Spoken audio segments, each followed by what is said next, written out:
Negu eta udaberria Miamin, uda Euskal Herrian. Eguzki bila dabilela dirudi, baina zalea bada ere zestapuntak darama batetik bestera Iñaki Osa Goikoetxea.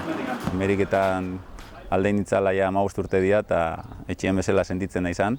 Eta berriz Euskal Herriera etorritakoan etxian hau.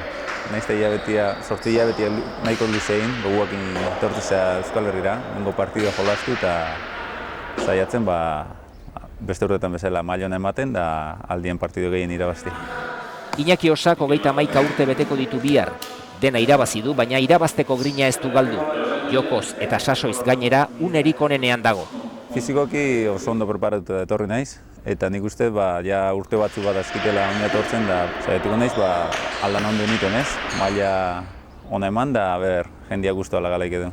Eta urten motivazio berezia izango du Euskal Herrian jokatzeko. JLF-ekin jolastez pozik nago. Saiatuko naiz enpresa berriei nire mailik onena ematen da guztua lagalaik dituten aurtengoa. Egun batzuk izan ditu itzulunez gozatu, surf apur bat egin eta lagunekin egoteko. 4 hilabete egingo ditu gurekin, urriaren amaieran maletak hartu eta Miamira joango da berriro.